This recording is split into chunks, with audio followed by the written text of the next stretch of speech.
Hello વિદ્યાર્થી મિત્રો, good morning. હું છું જી મેડમ, સાઇનર ક્લાસીસ યુટ્યુબ ફેમિલીમાં સ્વાગત કરું છું. વિદ્યાર્થી મિત્રો, આજે હું તમારી સમક્ષ લઈને આવી છું ધોરણ 10 વિષય હિન્દી એનું અસાઇનમેન્ટનું જે સોલ્યુશન છે, પ્રશ્નપત્ર 3નું જે સોલ્યુશન છે એ લઈને આવી છું. તો વિદ્યાર્થી મિત્રો, તમે ચેનલમાં નવા હોય તો ચેનલને સબસ્ક્રાઈબ કરજો, જેથી અમે નવા વિડીયો મૂકીએ એની નોટિફિકેશન તમારા સુધી પહોંચી જાય.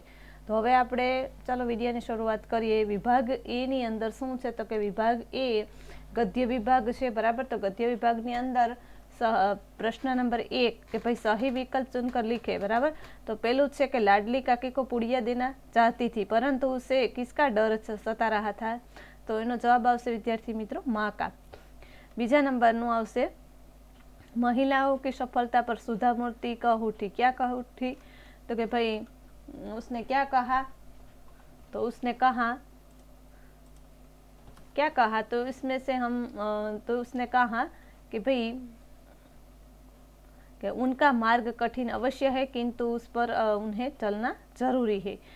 बीजा नंबर नो सही विकल्प चुनकर रिक्त स्थानों की पूर्ति कीजिए. जीते रहना सबसे बड़ा काम है. तो एमा आवशे बड़ा.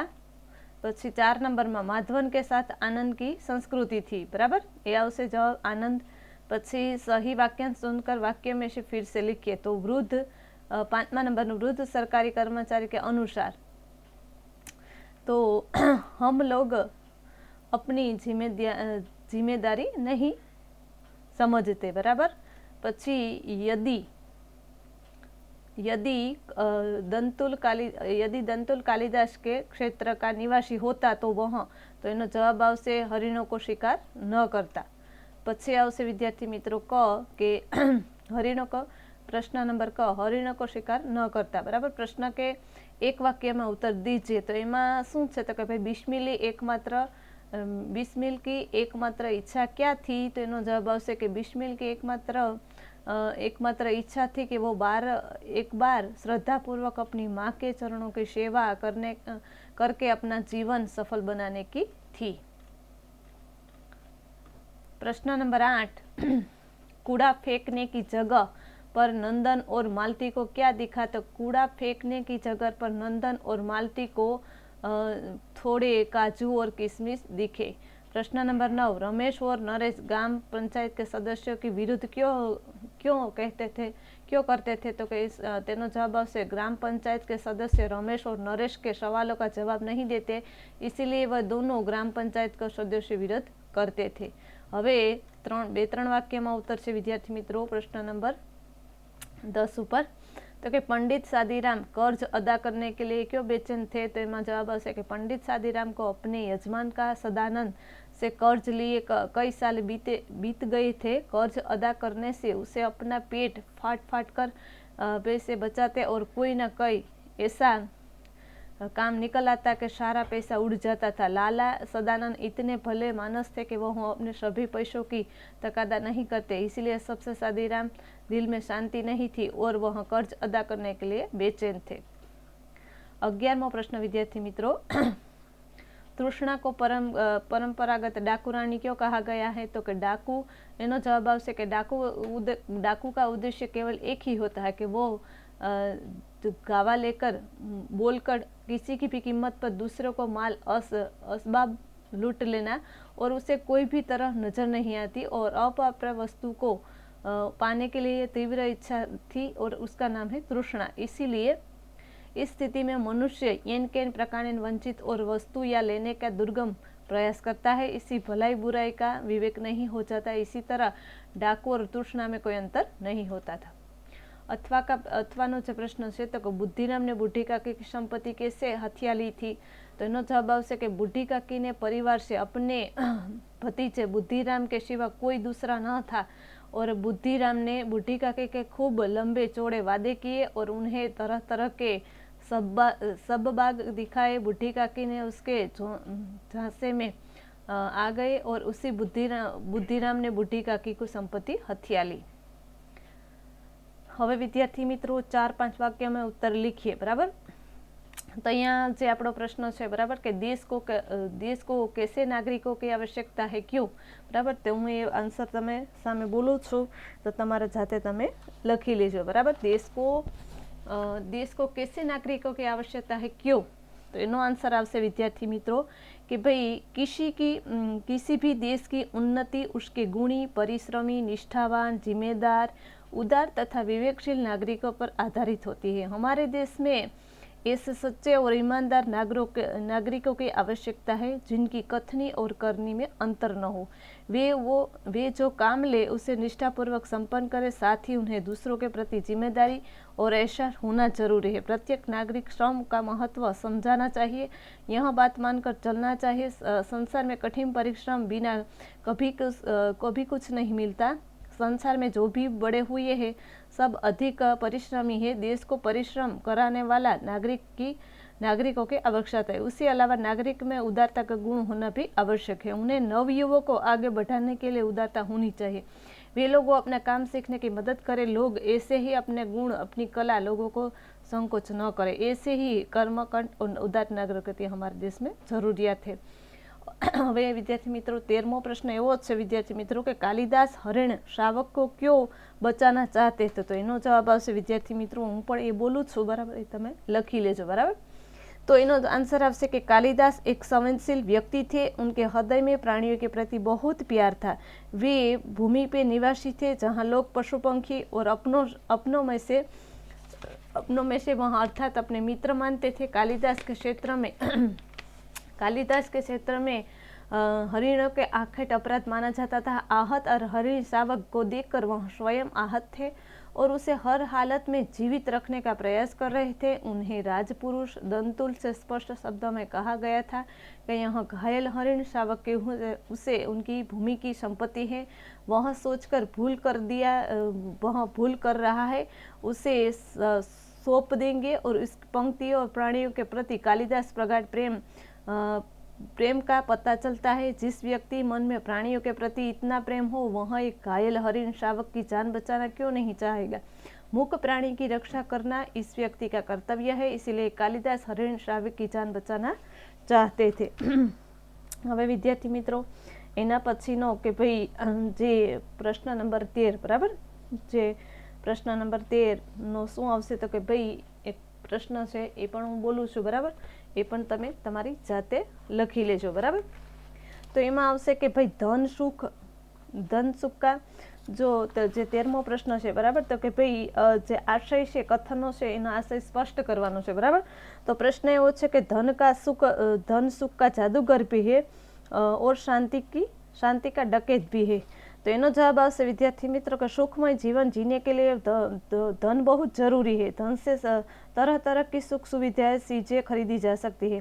मनुष्य जादू की गति से ऐसा आराम की जिंदगी जी सकता है, पर धन का एक दोष भी है। धन आगे आने पर मनुष्य को अधिक से अधिक धन प्राप्त करने के लिए तृष्णा बढ़ती है।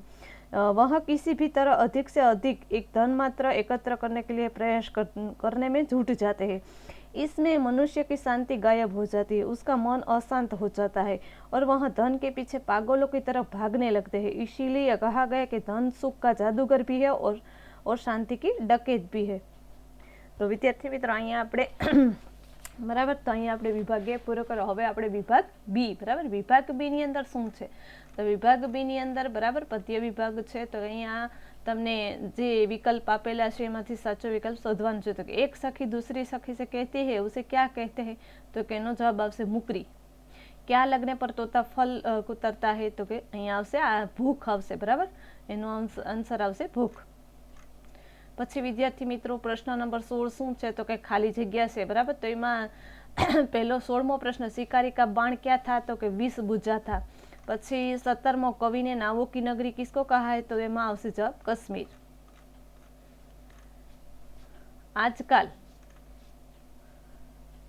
आजकल साधु के सामने प्रश्न नंबर 18मो आपणे बराबर જોઈએ कि आजकल साधु के सामने कोई तर्क करने आता है तो वो क्या करता है, तो अपनी पोल खुल न जाए से वो मौन रहता है। जनशक्ति की चेतना का द्वारा भारत में क्या होता है, तो कि भाई नव चेतना आ जाती है बराबर, नव चेतना आ जाती है, एवो तेनो जवाब क आवशे। तो हवे विद्यार्थी मित्रों आपणे आगळ जोईए शुं छे, तो बराबर तो आगळ शुं आपेलुं छे, तो कि भाई आगळ એક વાક્યમાં ઉત્તર લખવાનો છે. તો 20મા પ્રશ્નનું શું છે તો કે એક વાક્યમાં ઉત્તર લખો, બરાબર. તો એમાં પ્રશ્ન છે કે ભાઈ આ 4 નંબરનો જે પ્રશ્ન है कि भारत का अस्तित्व कब से है, बराबर. तो एनो जवाब आवशे कि नव सृजन के स्वप्न जागे थे तब से भारत का अस्तित्व है, बराबर. ए प्रश्न है. પછી વિદ્યાર્થી મિત્રો બીજો કયો પ્રશ્ન છે તો અહીંયા બીજો એવો પ્રશ્ન છે વિદ્યાર્થી મિત્રો કે शांति निकेतन क्या है, बराबर. तो एनो जवाब आवशे कि शांति निकेतन तपोवन है वह जहाँ ज्ञानी ऋषि मुनि ध्यान मग्न होकर ज्ञान रूपी नभ मंडल में विचरण करते हैं, बराबर. પછી વિદ્યાર્થી મિત્રો જે 21મો પ્રશ્ન એવો છે કે लोमड़ी क्या देख रही थी, बराबर. तो एनो जवाब आवशे कि लोमड़ी कुत्ते के खरहे का पीछा किया और खरहा बहुत वन में छिप गया और बाद कुत्ते ने वापस जाना देख रही थी, बराबर. પછી વિદ્યાર્થી મિત્રો પ્રશ્ન નંબર હવે જે પ્રશ્ન નંબર 23 એવા આવશે કે પ્રશ્ન નંબર 23 કે 3-4 વાક્યમાં તમારે ઉત્તર લખવાનો આવશે. તો એમાં મીરાવાળો પ્રશ્ન છે વિદ્યાર્થી મિત્રો, बराबर. तो आ प्रश्न है कि भाई मीरा इस भवसागर को किस प्रकार पार करना चाहती थी, बराबर. तेनो जवाब आवशे कि मीराबाई को अपना सदगुरु पर अपार श्रद्धा थी. वह भगवद गीता प्राप्त करने का आधार मानती थी. वह सत्य सच्चाई और नाव पर बैठकर भवसागर पार करना चाहती थी. इसके के खेरनहार उसे सदगुरु हो गई. હવે આગળ વિદ્યાર્થી મિત્રો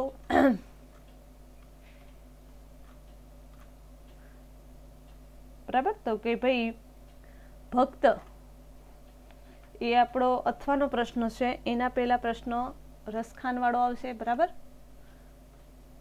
तो अहिया आ प्रश्न से आपणे कि भाई किस पर्वत को पत्थर होना रसखान चाहते हैं, क्यों, बराबर. तो ये प्रश्न आवशे विद्यार्थी मित्रों. 24मो प्रश्न रसखान अगले जन्मों में श्री कृष्ण की जन्मभूमि लेना चाहते हैं, भले ही वह पत्थर के रूप में क्यों न हो.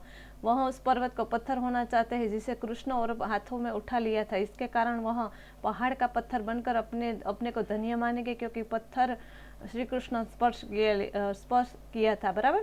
हवे आगळ तो अहिया विद्यार्थी मित्रों 25मो प्रश्न एवो छे विद्यार्थी मित्रों कि बराबर. तो कि भाई अथवानो 24मो प्रश्न अथवानो है कि भाई भक्त किन किन उदाहरण द्वारा समझाता है कि प्रभु में मैं निकट में हूँ और अपने शब्दों में लिखिए.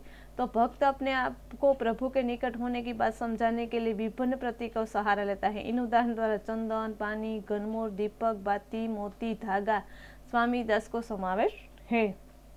હવે આગળ વિદ્યાર્થી મિત્રો પ્રશ્ન નંબર 25 કે ભાઈ 3-4-5 વાક્યમાં મુદ્દાસર ઉત્તર આવશે વિદ્યાર્થી મિત્રો. તો એમાં શું છે તો કે ભાઈ તો અહીંયા આ પ્રશ્ન છે કે ભાઈ कुत्ते की सीख को, बराबर. 25मो प्रश्न कुत्ते की सीख काव्य में से क्या बोध मिलता है. तो इस काव्य में एक शिकारी कुत्ता एक खरहे के पीछा करता है और खरहा अपनी जान बचाने के भागता हुआ कटेली झाड़ी में छिप जाता है और उसकी जान बच जाती है. इस काव्य से यह बोध मिलता है कि चाहे छोटा जीव हो या बड़ा, कमजोर हो या शक्तिशाली, उसके प्राणों पर बनाती है तब वह अद्भुत शक्ति आ जाती है. व्यक्ति संकट में समय अपनी सारी शक्ति लगाकर अपनी जान बचानी चाहिए. હવે વિદ્યાર્થી મિત્રો કવિ બાલકૃષ્ણ, બરાબર. તો નીચે છે તમારે જે એનો અથવાનો છે પ્રશ્ન કે ભાઈ कि कवि बालकृष्ण है ये नवीन भारत के लिए क्या करते थे, बराबर. तो कहीं अपेलो है कि भाई कवि बालकृष्ण नवीन भारत के लिए क्या करते थे. तो कि कवि बालकृष्ण शर्मा नवीन भारत के लिए करते हैं कि हमारा देश भारतवर्ष और बहुत प्राचीन देश है. आदि काल में हमारा जन्म स्थान है. इस बात देश का 42 करोड़ निवासियों का गर्व है. उसकी गर्जना सुनकर दुश्मनों का हृदय सिहर उठता है. उसका सामना करना कोई नहीं सकता. भारत एक महान देश है. હવે વિદ્યાર્થી મિત્રો જે પંક્તિ આપેલી છે એનો આશય સ્પષ્ટ કરવાનો છે વિદ્યાર્થી મિત્રો. 26મો પ્રશ્ન આપણે જોઈએ, બરાબર. તો અહીંયા તમને દેખાય છે વિદ્યાર્થી મિત્રો કે ભાઈ हाथों में हो गोमुखी माला सदा हिलती रहे, नम्र उमर से भी बने भीतर छुरी चलती रहे. तो साधु उपदेश व्यंग्यात्मक कविता है. कवि का काका हाथ रसी उसके माध्यम से ढोंगी और अज्ञानी साधुओं लीला का वर्णन किया है. यह साधुओं पर विनम्र देखते हैं, अंदर से कुटिल और धूर्त होते हैं उपरोक्त पंक्तियों में कवि साधु पर व्यंग करते हुए कहते हैं कि आप अपने हाथों में हमेशा माला लेकर गोमुखी फिराते रहिए और ताकि लोगों को यह लगे कि आप ईश्वर का नाम और जाप करते हैं। इसी अलावा ऊपर आप ऐसा दिखावा करते हैं कि आप बहुत विनम्र है, लेकिन अंदर से छल कपट और करके मत चूकिए। बराबर। तो હવે બીજા નંબરનું છે વિદ્યાર્થી મિત્રો અથવાનું कि भाई हम श्रम का वंदन करते हैं, मेघा का गायन करते हैं, हम मानव का निर्माण अमर लख कर सुख गर्जन करते हैं, हे जीवन अभियान जागो और जगाओ। तो उपरोक्त पंक्ति में कवि रागे राघव जी ने देश की जनता के लिए होकर दूसरों की जागृत करने का आह्वान किया है। कवि कहते हैं कि हमारे परिश्रम महत्वपूर्ण और वंदना करते हैं, अर्थात मेहनत करने वाला मजदूर किसान हमारे लिए वंदनीय है, इसी तीर हम। बराबर। तो अँ विद्यार्थी मित्रों तमने आपने जे शू बताव्યું છે तो કે ભાઈ તે આના જે પંક્તિ આપેલી છે બરાબર એનો આશય સ્પષ્ટ કરવાનો છે।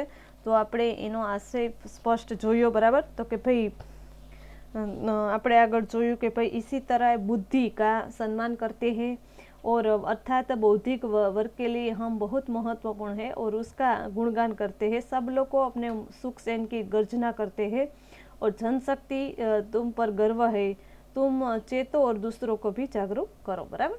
હવે વિદ્યાર્થી મિત્રો અહીંયા આપણે વિભાગ એ અને બરાબર વિભાગ એ અને બી વિભાગ એ અને વિભાગ બી નું સંપૂર્ણ સોલ્યુશન જોયું।